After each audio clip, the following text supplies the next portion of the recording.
Bismillahirrahmanirrahim. Assalamualaikum warahmatullahi wabarakatuh. Ada 3 amalan yang kalau kita bisa kerjakan dengan istiqomah, maka kata Nabi, tadkhulul jannata bisalam. Kalian akan masuk ke surga dalam keadaan salam. Apa arti dalam keadaan salam? Artinya akan masuk surga tanpa harus mampir dulu ke neraka. Akan masuk surga tanpa azab. Akan masuk surga tanpa kesulitan. Akan masuk surga tanpa tergelincir di sirat. Akan masuk surga dengan hisab yang ringan. Akan masuk surga dengan padang mahsyar yang diberi naungan oleh Allah Subhanahu wa taala. Akan masuk surga dengan mendengar ucapan sambutan dari para malaikat dan penduduk surga, salaman salama, salaman salama. Dia masuk ke dalam surga seperti seorang raja. Teman-teman, pengen jadi raja? Saya pernah jalan-jalan ke Dubai, ke Qatar, ke Kuwait, ke beberapa negara-negara Teluk yang masih menggunakan sistem kerajaan. Lalu di sana kita keliling-keliling city tour, melihat sebuah istana yang luar biasa. Ternyata ketika saya bertanya kepada guide-nya, ini istana milik siapa? Yang luas sekali, kemudian menghadap ke lautan, kemudian dari luar saja sudah kelihatan kemegahannya. Saya bertanya, milik siapa istana ini? Kata guide-nya, ini milik pangeran, bukan milik raja. Baru milik pangeran sudah semegah itu. Ketika saya jalan ke Turki, saya melihat istana milik kerajaan Turki, istananya Muhammad Al-Fatih yang ada di sebelahnya Hagia Sophia, istana Topkapi. Di sana saya melihat istana yang sangat nyaman. Saya hanya membayangkan betapa beruntungnya raja yang pernah tinggal di istana itu. Betapa beruntungnya raja yang pernah hidup di situ bersama keluarganya. Anak-anaknya, dari gerbang istana itu sampai ke dalam istana itu harus berjalan panjang di antara pohon-pohon yang rindang, kemudian taman rumput yang luar biasa, kemudian diiringi oleh banyak pengawal menggunakan kuda yang khusus. Keadaan yang sangat istimewa, dan istananya berada di puncak bukit yang kelihatan berbagai macam sisi negeri mereka. Kelihatan laut Bosforus, selat Bosforus, kelihatan Istanbul yang sangat eksotis. Dan dia berada di sebuah istana yang luar biasa. Saya hanya membayangkan betapa beruntungnya raja yang pernah tinggal di situ dengan istana sekian puluh hektar luasnya. Tapi tahukah kita, semua kita bisa lebih beruntung dari orang-orang itu. Semua kita bisa lebih beruntung daripada raja dan pangeran-pangeran itu. Kenapa saya katakan lebih beruntung? Karena bisa mendapatkan istana yang jauh lebih luas dari itu. Yang luasnya seluas langit dan bumi. Yang kebaikan di dalamnya abadi. Kalau istana itu pernah dirasakan oleh seorang raja, tetapi tidak lama. Dia punya batasan, karena dunia ini ada batasannya, fana. Kalau tidak raja ini meninggalkan istana, maka dia harus pergi dari istana. Kalau bukan karena raja ini meninggal, maka dia akan diusir oleh musuhnya. Tetapi nanti akan ada istana yang kita masuk di dalamnya sebagai seorang raja. Lalu kita disambut seperti seorang raja. Istana itu adalah milik kita. Kerajaan itu adalah milik kita, dan kita akan tinggal di sana selama-lamanya. Tidak ada lagi musuh yang akan mengancam kita. Tidak ada lagi musuh yang akan mengusir kita dari istana kita. Istana apa? Istana surga Allah Subhanahu wa taala. Siapa yang bisa masuk kepada surga Allah sebagai seorang raja yang disambut oleh penduduk surga dengan kalimat selamat datang wahai raja, selamat datang wahai raja? Ada 3 amalannya. Kata Nabi, ayuhan nas, afshus salam wa at'imut ta'am wa sallu bil laili wan nasu niyam tadkhulul jannata bisalam. Wahai manusia, sebarkanlah salam dan berikanlah makan, lalu sholatlah kalian di malam hari ketika manusia sedang lelap dengan tidurnya, maka kalian akan masuk surga dalam keadaan selamat. Ada 3 amalan di situ. Pertama, afsyus salam, sebarkan salam. Apa makna sebarkan salam? Makna sebarkan salam ini kalau kita terjemahkan dengan hadis yang lain, al-muslimu man salimal muslimu min lisanihi wa yadih. Muslim itu yang bisa muslim lain selamat dari lisan dan tangannya. Jadi arti sebarkan salam, kita jadikan semua orang itu nyaman berada di sekeliling kita.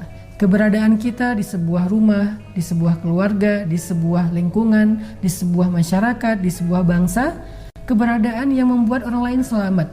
Kita ada di sebuah grup WhatsApp, semua isi grup itu selamat dari omongan kita, dari perlakuan yang tidak baik dari kita. Ketika kita berada di sosial media sebagai salah satu netizen atau kita nge-follow satu akun, kita tidak menyakiti pemilik akun tersebut. Kita tidak menyakiti postingan seseorang. Kita tidak nge-hate kepada orang lain sebagai netizen. Kenapa? Karena keberadaan kita dimanapun adalah afsyus salam, menyebarkan kenyamanan bagi siapapun. Bukan hanya mengucapkan assalamualaikum, bukan hanya bertegur sapa secara lisan, tetapi makna afsyus salam di sini adalah sebarkan salam, artinya sebarkan kedamaian, sebarkan kenyamanan kepada siapapun yang berada di sekeliling kita. Sekarang kita tanya, adakah orang yang gak nyaman bergaul dengan kita? Perbaiki hubungan dengan dia. Adakah keluarga yang masih merasa sedih dan kecewa atau tersakiti dan terzolimi oleh kita? Kembalikan haknya. Adakah orang yang pernah merasa sangat malu karena ucapan-ucapan kita? Maka bersihkan namanya.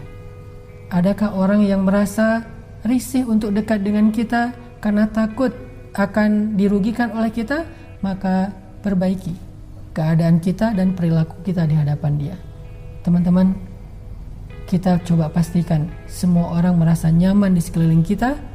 Kalau ada yang tidak nyaman, bukan karena kesalahan kita, tetapi mudah-mudahan kalau ada yang tidak nyaman, itu karena kesalahan dia, dan Allah tidak akan membebankan kesalahan orang lain kepada kita.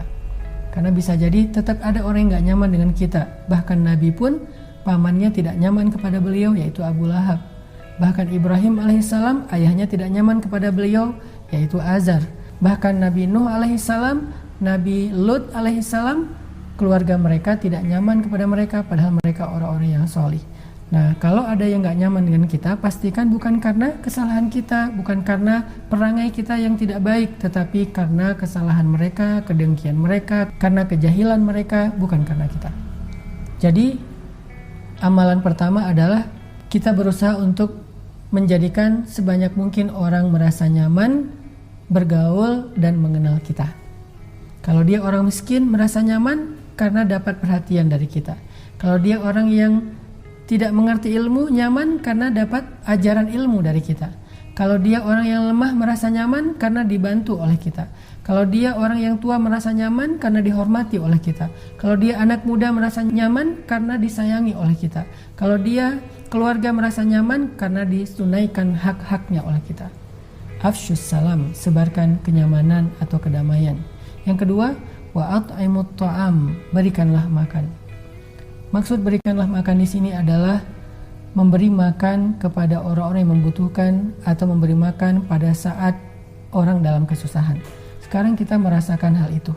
Bangsa kita sedang diuji dengan satu wabah yang efeknya bukan hanya terhadap kesehatan, tetapi juga terhadap ekonomi. Banyak orang yang di PHK, banyak saudara kita yang tidak bisa bekerja, banyak dari saudara kita yang tidak punya penghasilan. Sehingga kalau kita mau melakukan satu di antara 3 syarat menjadi raja di surga, maka yuk sama-sama kita bersemangat. Yang punya kelebihan rezeki, yang punya kelebihan harta, kita mulai at'imut ta'am, beri makan. Setiap hari kita kasih makan. Siapa yang kita kasih makan? Zawil qurba, yang kita dekat dulu, dekat secara hubungan kekeluargaan maupun dekat secara jarak tetangga. Kita coba tolong saudara-saudara yang dekat dengan kita terlebih dahulu. Baik dia yang mungkin ada di lingkungan rumah kita ataupun yang kita kenal tetapi dia berada di wilayah yang berbeda. Tetapi kita kenal dekat dengan dia, tolong dia, beri makan dia. Sehingga dengan kita memberi dia makan saat dia susah, nanti Allah akan memberi kepada kita kebaikan di akhirat ketika kita dalam keadaan susah. Yang ketiga, amalan ahli surga kata Nabi, wasallu bil lail wan nasu niyam. Salatlah pada saat semua orang terlelap. Kalau salat ketika semua orang melakukan yang sama, itu enggak istimewa, walaupun itu kebaikan. Tapi baru istimewa kita bisa bangun salat saat yang lain terlelap. Bulan Ramadan adalah kesempatan kita untuk bisa melatih itu. Apalagi sekarang kita berada di 10 malam terakhir Ramadan, yang sangat dianjurkan untuk tidak tidur di malam hari kecuali sedikit, karena kita sedang mengejar malam Lailatul Qadar. Yang melewatkan malam Lailatul Qadar, maka dia akan rugi selama 1000 bulan. Orang yang mendapatkan Lailatul Qadar lebih beruntung daripada orang yang beribadah selama 1000 bulan. Artinya kita coba latih habit bangun malam selama 10 malam terakhir Ramadan ini, sehingga setelah selesai Ramadan habit itu masih bertahan sampai akhir hayat kita. Dengan 3 habit atau kebaikan tadi: 1. Membuat orang lain nyaman bergaul dengan kita, baik di sosial media atau dalam kehidupan sehari-hari. 2. Memberi makan kepada orang yang susah dan membutuhkan, terutama memberi buka puasa saat orang sedang berpuasa. Yang 3, belajar untuk sholat berduaan dengan Allah ketika yang lain sedang dalam keadaan lelap. Mudah-mudahan tadkhulul jannata bisalam, kita bisa masuk surga dalam keadaan selamat. Barakallahu.